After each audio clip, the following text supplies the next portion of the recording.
What was your reaction when you found out that Senator Harris had been chosen as the vice presidential pick for Joe Biden's campaign? Yeah, I found out when I got the text like everybody else. It was from the Biden campaign yesterday afternoon. They did a really good job of keeping everything under wraps and being able to announce it on their own terms. And so I was able to find out just like everybody else. You clearly thought she had what it took to be president. You were her national spokesman. Do you feel like she has what it takes to be a vice president, to be second on the ticket? Absolutely. I think obviously anybody who runs for president thinks that they can do the job of president. And we had a huge primary field on the Democratic side in 2020, and ultimately only one person wins. That was Vice President Biden, who I think a lot of voters saw as a stable and ready hand to transition us out of the Trump administration and move forward as a country. But Senator Harris was qualified to do the job, just like any other candidates. And I think that when Vice President Biden picked her yesterday, he's sending a big signal that I think he thinks that she's ready to do the job on day one as well. I think she's someone who's always been a really good surrogate on behalf of other people, speaking about why other people would be great to be elected in office. She is honestly a little bit too humble herself and doesn't do as good of a job of praising herself, but she does a really good job of carrying the mantle for other candidates and encouraging people to support him. So I think she's going to be a great campaigner, but she's also a really deliberate and strong leader in the Senate. I think she's someone who, when you imagine if they get elected sitting in the White House, I think that they're going to be both deliberative in the way that they make decisions, but also be channeling the voices of people across this country who may not often have their voices channeled in the White House and the halls of power when they make their decisions. And so I think she's just going to be a tremendous governing partner for Vice President Biden as well. President Trump yesterday in his post-announcement statements said that he didn't feel like he was surprised. He said he didn't think she did that well in the primary.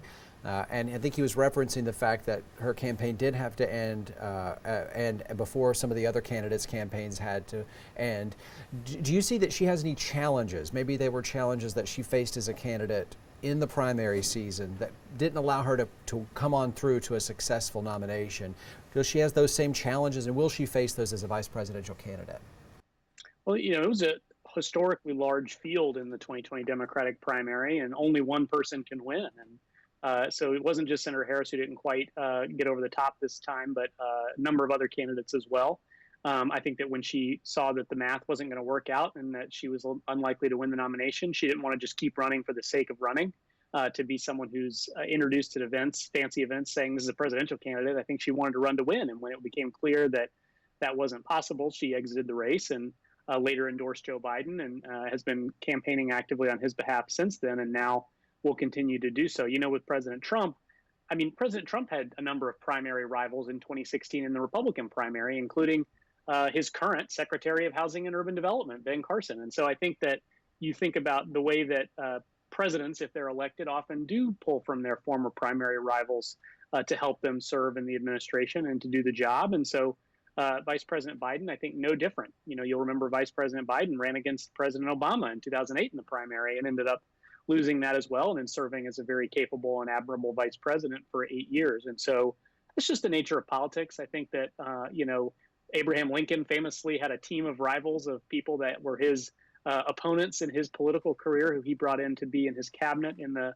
White House when he was elected. And I think that you've seen, good presidents mimic that style over the course of history as well. And I think that with Vice President Biden turning yesterday's rival into today's ally is another good example of continuing that tradition. Kamala Harris was not at all reluctant to let Joe Biden know what she thought of him and certain issues during the campaign. She was openly critical about the way he dealt with some lawmakers who she felt had been racist in their policies. She also said that later she believed some of the women who stepped forward and said they had felt uncomfortable in the past whenever Joe Biden had interacted with them. How, as a candidate, do you see her reconciling some of the concerns that she had with now being a part of the ticket? Yeah, I kind of see a political party as sort of a big family. And I think that, there's people in Johnson City and Bristol who are going to family Thanksgiving in November, and they may have an uncle who they don't agree with on everything, and maybe they tell them every now and then that they disagree, but they're still family and they still reconcile and get along in the end. And I think, you're not successful in politics for as long as Vice President Biden has been without the ability to forgive. And as I said a minute ago, turn yesterday's rival into today's ally. And so I think that, in the course of a campaign, people are running against each other and they bring up concerns and they air those concerns and they deliberate and discuss it and then they move on from it, especially if they're in the same party. And so, I think that with this choice, Vice President Biden has sort of demonstrated what I think is a really strong character trait, which is the ability to say, look, we may have been rivals before, but I think that we have a lot more in common than we disagree over and can work together now to try to move the country forward. Frankly, I think that that's a stark contrast with President Trump, who seems to want to command loyalty from everybody and anybody. And if they say anything even remotely critical of him, he calls them names and tweets nasty things about them and tries to push them away. And I think that the country right now, whether you're a Republican, Independent, or Democrat, are looking for leaders who can bring us together, especially in the middle of this pandemic, which continues to really wreak havoc across the country. I think people are kind of tired of divisive politics where people are attacking each other all the time and want somebody who's willing to bring in people, even if they disagree with them, to work together. What are you looking forward to about having Senator Harris and Vice President Pence on the stage debating? I imagine you are probably looking forward to that event. What do you think is going to happen? Well, Senator Harris is a phenomenal debater. I got to see that up close and personal over the course of 2019 when it seemed like we had a bajillion Democratic primary debates. It feels like they were once a week or something. And being a part of her team, kind of preparing for those and talking through the issues with her. She's just a really strong debater who wants to do her homework and understand all the policies at play and all the stories at play that she needs to channel on the stage. And I think Vice President Pence is probably pretty nervous about having to go up against Senator Harris in a debate this fall. I mean, Vice President Pence is going to have to explain the administration's handling of the pandemic. He's going to have to explain the administration's handling of the broader conversation about race in this country that we've seen since the death of George Floyd, and how President Trump has divided the country, even using tear gas at a church on people who are at the church to try to make a point. I think he's going to have to explain a lot of things. And who better to sort of hold him to account for that than a prosecutor? Kamala is, I think, going to get on that stage and sort of prosecute the case against the administration the way they've handled some of these issues over the course of the last year, and really force Vice President Pence to have to explain himself and to explain the administration in a way that he probably hasn't had to do before. Joe Biden made it very clear he was going to choose a woman and a woman of color for his running mate. There was a wide range of possibilities there, and many of them were viewed as great choices. Why do you think he chose Senator Harris? I think he chose her because they have a lot in common. I think they're both super empathetic individuals who really understand what people in this country are going through.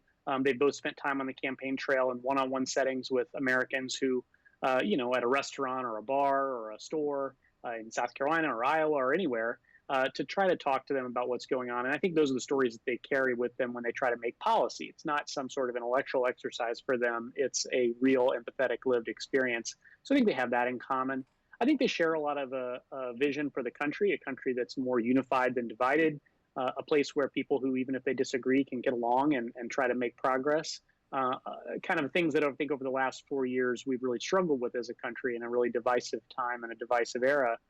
So I think he picked her. And I think he picked her because he knew that he was going to be able to make some history with this choice. I mean, when you really step back away from the political campaign of the moment and think about how this is the first time in history that we've had a woman of color on a national ticket, and the millions of little girls and little boys across this country who are children of immigrants or from communities of color are now looking up and seeing someone that looks like them represented on a national ticket in a position of power and leadership in a national election. I think that's a really powerful symbol that Vice President Biden did to show what kind of a governing style he would take, the kinds of people that he put in place, and the way that he, I think, would try to represent the entire country instead of just a small section of the country or types of people who may look like him. So I think that was a really historic and symbolic decision as well that I think is meant for the history books in addition for the campaign.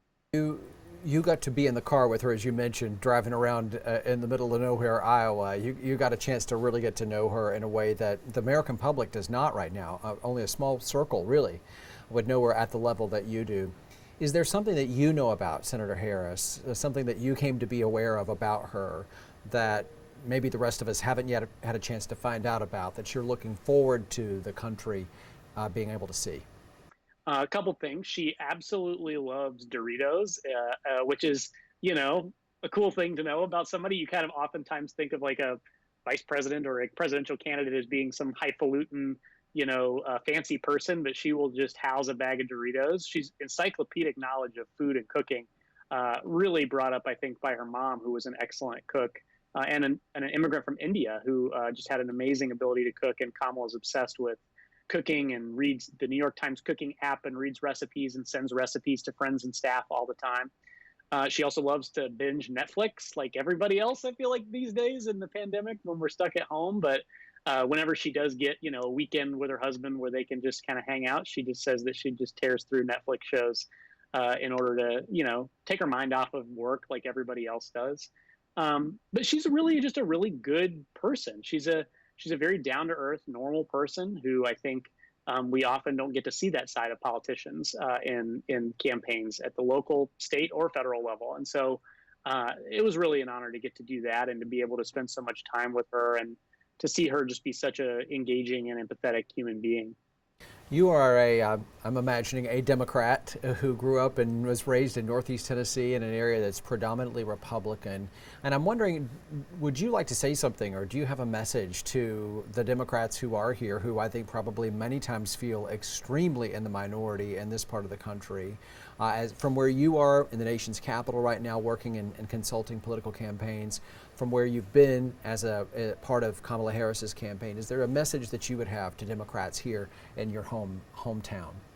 Yeah, I think it's the hardest place to be a Democrat is in a deep red area, and obviously Northeast Tennessee is a pretty Republican area. But the Democrats that are there are loyal and hardcore, and you often don't get rewarded for being a Democrat in a pretty red area. But people who do that and stay involved and stay engaged and continue, signing petitions and knocking on doors for candidates that they believe in, it really does make a difference, and it really does show a level of commitment to the country and the democratic process, because any healthy democracy has to have two healthy parties at least who are seeking office. And so, formerly, before I worked for Kamala Harris's campaign, I worked next door, just across the line in Virginia. I worked for Senator Tim Kaine of Virginia in 2018, and we traveled all over the state together and spent a lot of time down in Southwest Virginia as well. And one thing he would always say is, whenever he goes to campaign in a place like Southwest Virginia, or I'm sure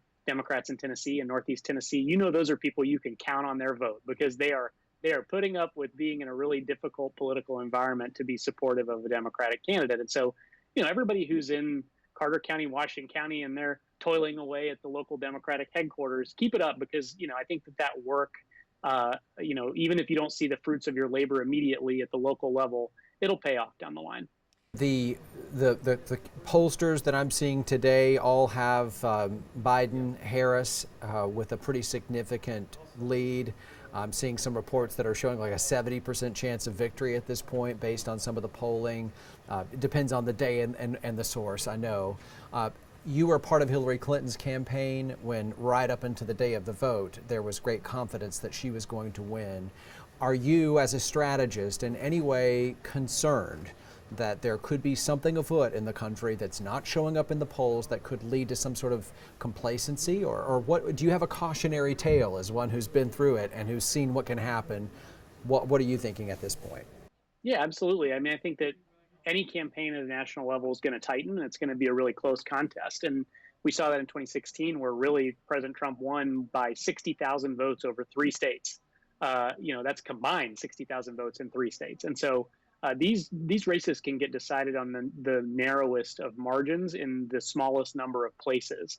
And I think that the Biden campaign understands that they're not able to take anything for granted. I think that we are in a weird environment with the pandemic. You're not going to see a campaign as usual because of people taking responsible measures to socially distance and to stay away from rallies and things like that. But I think they're going to continue working hard to make sure that they don't take anything for granted. I think right now, Vice President Biden has a pretty good lead. I think that there are a number of voting blocs across this country that supported President Trump in 2016 who have abandoned him, or people who voted for him over Hillary Clinton in larger margins, where Vice President Biden has been able to narrow those margins. Among seniors, for example, President Trump's numbers are lower than they were in 2016, and Vice President Biden's numbers are higher than Hillary Clinton's were in 2016. Suburban college-educated voters, those voters went to Trump in 2016, but over the last 4 years have sort of drifted away from him, and now Biden has a stronger lead than Hillary did among that voting bloc. So there are key demographics where President Trump really continues to struggle, and he doesn't seem to be doing very much to try to address those problems, and instead is just really focusing on rallying his base to his side. But that could end up being an effective strategy. We could get to November and Republican turnout is a lot higher than maybe people would suspect it would be, and maybe Democratic turnout is lower than they would expect it to be, and we're in a tight race again. And so I don't think there's anyone who should take this for granted and look at the polls and say that there's going to be a certain outcome. I think that 4 years ago we learned that anything can happen, and so I would hope that anybody who's involved in this campaign is working as hard as they can to the last second. Final question. You're not working for the Harris campaign at this point, for the Biden-Harris campaign at this point. Is there a chance we'll see you as part of the presidential campaign and the vice presidential campaign? I don't know. Never say never, but for now I'm just rooting them on from the sidelines, and I'll do everything I can to help them win.